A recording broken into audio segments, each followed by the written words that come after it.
everybody, it's Benny One, and I'm back at you with another movie review, and today we're reviewing The Mighty Ducks 2, everybody. D2 came out in 1994, and once again, Emilio Estevez returns to play Gordon Bombay, everybody. And all of our Mighty Ducks from the first movie have returned, everybody. They're back, everybody. Quack Attack, baby.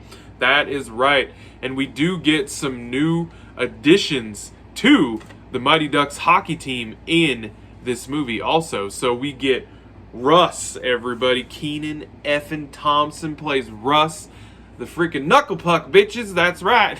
And then we get Julie. She's a new goalie. Look out, Goldberg. Look out. No, they get along. They share playtime. It's all good. It's kosher. We get Luis. He's actually the one that can't stop skating. Like, he's really fast. He's a fast-ass skater, but he doesn't know how to stop. I said that in the first movie. He's in this movie. He's not in the first movie. He's in this one, though. And then we get Dean, everybody. He is the other half of the Smash Bros, everybody. Or the Bash Brothers, not the Smash Brothers. Jesus, we're not playing the Nintendo Switch with the Smash Bros. He's the other half of the Bash Brothers, everybody. Dean. And then we get Ken Wu, everybody. Yeah, great additions to the Mighty Ducks cast, everybody. So this movie opens up with Bombay, in his minor league team trying to get into the NHL, and we see him in he's playing a game and everything, and they're talking about how, like, he's probably going to go to the NHL. He's an amazing player and everything, and, like, he's dominating this game, and then he gets freaking ran into and slammed up against the boards by like 3 other guys and like hurts his knee and everything, and it basically kind of puts an end to his dream of playing in the NHL as a pro hockey player, everybody. So that's where the movie opens up. So it picks up not right away after the first one, because he got on the bus to go play for the minor league team. So it picks up a little bit afterwards. So he comes back, he goes to Hans' freaking skate shop and everything, and he's just bummed out, and he's like, damn, and Charlie's there, and he's bummed out because he's like, damn, I lost my chance. So Hans is like, you know what? So he starts working for Hans again and everything. And then he's like, hey, there's a customer out front. Can you go help this customer? And it's this dude that works for Hendrick, like, sports equipment or whatever.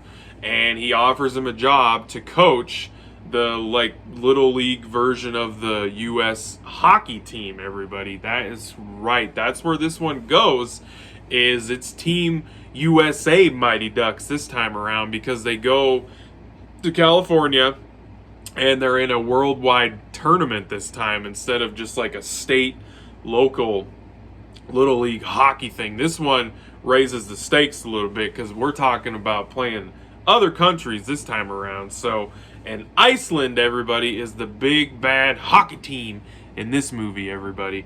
Iceland is the bad hockey team, and they're bad. They're big. The whole team is like bigger than the Ducks. So, or USA, Team USA. So what I really enjoyed about this movie is that once they get there, the Olympics are very publicized, televised, everything. And they're in California, down in Los Angeles, Pasadena, all that stuff. So the guy that hires Bombay basically is starting to show him the life he could live if he stayed down there, and how all the celebrities and money and all that stuff. And it actually starts to change Bombay, because the Ducks are doing good. They're winning. I think they get to 3-0 before they lose a game. And he gets him this penthouse thing on the beach and like everything. He's got convertibles. He's hanging out with the freaking trainer from Iceland, and the other Ducks, the Bash Brothers, see him and they're like, what the hell is he doing? And even though they're winning, Bombay is starting to lose touch with who he is. And that's what I love about this movie, is they kind of redo that whole thing where the team turns on him because of something he said or did.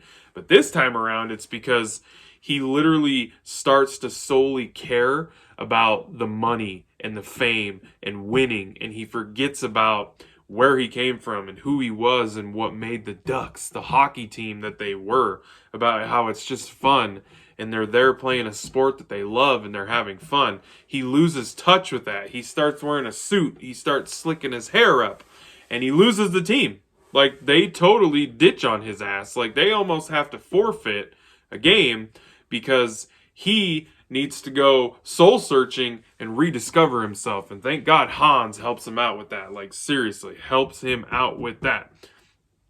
Because, yeah, they almost had to forfeit, and they had their little teacher lady that was there with them because, you know, they're kids and they still have to go to school. So they have a tutor and everything that they're doing schooling with. And thank God she's there because she steps in to be the coach until Bombay shows back up in what he normally would be wearing, his just regular Letterman USA jacket and everything. And he's got the quack attack duck call and everything, but they're all like, they're very hesitant towards him at first when he comes back.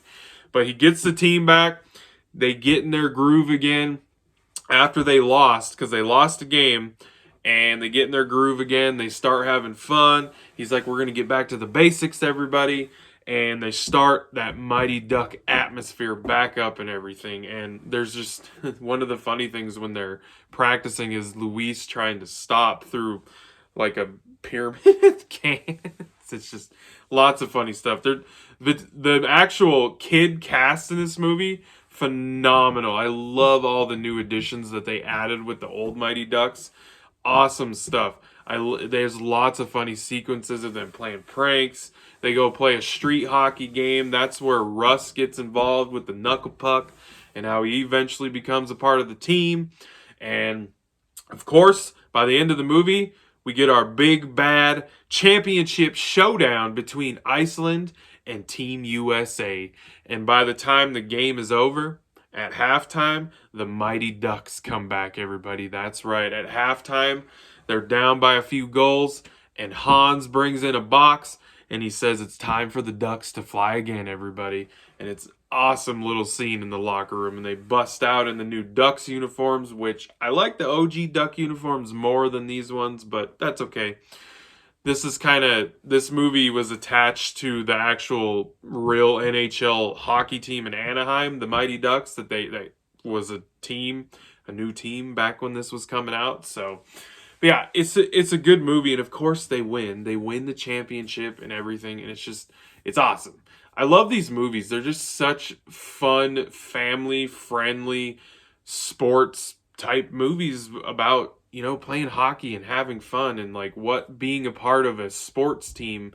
I think being a part of something like that I think it's kind of important. I mean, as an upbringing, it doesn't have to be sports. It could be anything like that when you're a kid. Being involved with something that you kind of can get into and love, I think it's kind of important. So it helps you out with your morals and shit when you're growing up. So, but yeah, I enjoy the hell out of this Mighty Ducks movie. I'm pretty sure this is my favorite Mighty Ducks movie. I just started watching the third one last night, so we will get to that review. So I'm going to give this one 5 lightsabers out of 5 lightsabers, everybody. I think it's awesome. It's phenomenal. It's an amazing sequel to the first Mighty Ducks. Add in new cast members that gel amazingly well with our old cast members, everybody. So 5 lightsabers out of 5 lightsabers for the Mighty Ducks 2, everybody. I hope you guys enjoyed that review. Thank you for watching, and I'll be catching you on Tube Laters because I have spoken.